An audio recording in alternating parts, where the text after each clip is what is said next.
Now, if you're watching this, there's a pretty good chance you know this feeling intimately.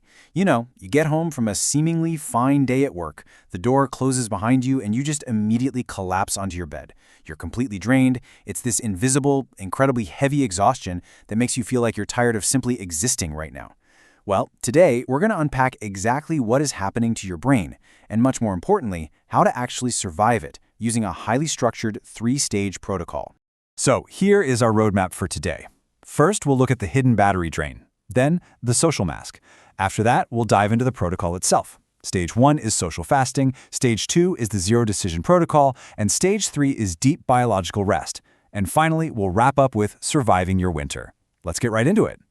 Okay, here's the core mystery we really need to solve right out of the gate. Why are you exhausted doing absolutely nothing? Seriously, why does sitting quietly on your couch feel like you just finished running a literal marathon?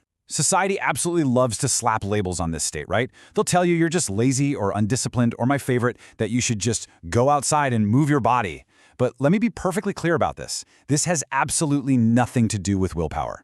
35,000. According to research out of Cornell University, that is the average number of decisions an adult makes every single day, from what to wear, to what route to take to work, to whether or not you should click on that news article. Your prefrontal cortex, which is the logical center of your brain, is just massively overloaded. We are simply not biologically evolved to handle this modern information load. That brings us to Section 1, the hidden battery drain, or what we call existential exhaustion. In psychology, the specific state actually has a name. It's called existential exhaustion, and it very often leads to a condition called anhedonia.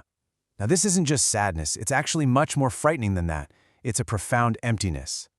Your brain's reward system, the part that produces dopamine, has been so severely overworked that it just starts responding slowly to absolutely everything.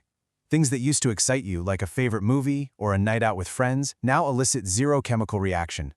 You're basically just drifting, reading a script of your own life without actually feeling any of the joy. Think of your brain like a smartphone. On the outside, the screen is off, everything looks totally calm and normal. But deep in the system, you've got something like 45 incredibly heavy apps running constantly in the background. You're worrying about finances, dealing with past wounds, trying to be the perfect partner, or striving to be an outstanding employee. And every single second, these invisible apps are silently draining your biological battery until you inevitably hit zero. Moving on to Section 2, the social mask and calculated withdrawal. For someone dealing with existential exhaustion, a simple text asking, "Hey, want to grab coffee?" isn't a fun invitation anymore. It's actually a threat to the tiny bit of energy they have left. You instantly start calculating the cost. Okay, I have to shower, then I have to drive, I have to smile, talk, listen. Replying to that one tiny text feels as monumental as writing a 5,000-word essay. So what do? You withdraw, you leave it unread. It becomes this suffocating loop where you desperately want connection, but the energy cost is just way too high, which then leaves you burdened with this overwhelming sense of guilt. And this leads us to a really tragic reality. From the outside, your system reads green. You're still paying rent, you're putting on your work clothes, you're meeting deadlines, maybe you're even the one giving advice to your coworkers. You are just too good at pretending everything is normal. But by doing this, you're teaching your brain a very painful lesson. You're teaching it that society rewards outward productivity, but completely ignores invisible battles. Because you look like you're swimming just fine, nobody throws you a life raft. So how do we actually fix this? Look, I'm not going to throw any toxic positivity at you today. We're not doing 5 a.m. routines, and there are no just think positive mantras here. When you are at the absolute bottom of exhaustion, what you need is a minimum survival mode. This is a highly structured 3-stage protocol designed specifically to reboot a blown-out nervous system. Let's walk through these 3 steps. Here is Section 3, Stage 1 of the protocol social fasting, which is all about dropping the persona.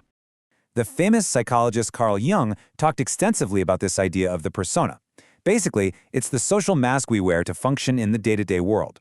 But for you right now, the gap between the total emptiness you feel on the inside and that smiling mask you show on the outside has just become way too wide.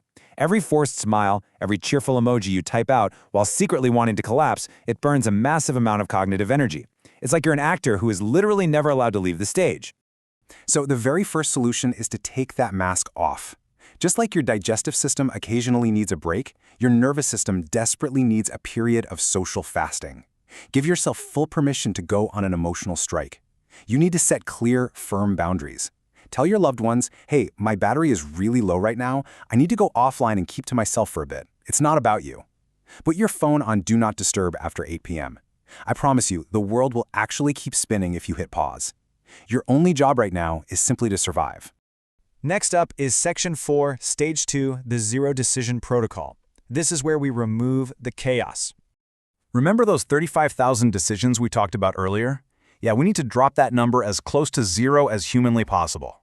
Instead of staring at your closet in the morning or agonizing over food delivery apps for half an hour, you need to turn your life into a predictable autopilot system. Have 3 simple outfits that you just rotate. Create one basic weekly menu and stick to it. By eliminating all these tiny daily variables, you remove the chaos. And when your brain realizes it doesn't have to process new variables all the time, it sends a powerful signal of safety to your nervous system. That tight feeling in your chest, it can finally start to loosen.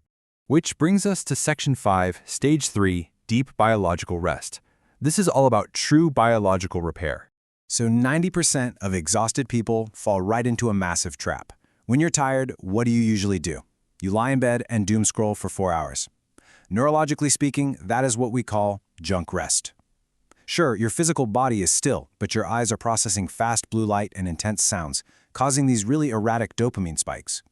You are basically forcing your sympathetic nervous system, your fight or flight mode, to run a high-speed marathon. Contrast that with true deep biological rest. Stanford neuroscientist Andrew Huberman talks a lot about NSDR, or non-sleep deep rest, which is heavily based on the practice of yoga nidra. This requires cutting off absolutely all sensory input for 15 to 20 minutes. We are talking total stillness, 0 screens. Doing this actively engages your parasympathetic nervous system, forcibly shifting you from fight or flight into rest and digest. And that is when your body actually begins repairing stress-damaged cells. But I have to give you a warning here. Real, deep rest feels agonizingly boring at first. When you lie on the floor with 0 inputs, your overstimulated brain is going to scream at you to grab your phone.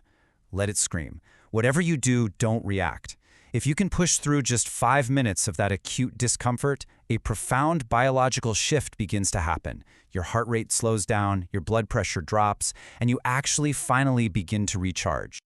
Finally, we reach Section 6, Surviving Your Winter, or Shifting into Low-Power Mode. Think about it this way. No tree in nature is expected to bloom all year long. It's impossible. For spring to eventually arrive, the field has to endure a cold, empty winter, pulling all its energy inward. On the surface, it might look like there's no life there at all. But deep underground, the roots are resting, they're recovering, and they are storing vital nutrients for the future. If you are deeply exhausted right now, you need to hear this. You are not broken, you are not failing, you are simply in your biological winter, and you are completely allowed to switch to low-power mode. I want to leave you with this thought. Sometimes the bravest and most self-loving thing you can do in a day isn't changing the world. It's simply taking a deep breath. I really want you to forgive yourself for being exhausted. From now on, compare yourself only to the version of you who wanted to give up yesterday but still woke up today. So here's the question I want to leave you pondering. In a modern world that constantly demands you run at 100%, can you find the profound courage to accept that today, simply existing is an absolutely massive achievement? Winter will pass, my friends. You just need to still be here to see it. Thanks for joining me.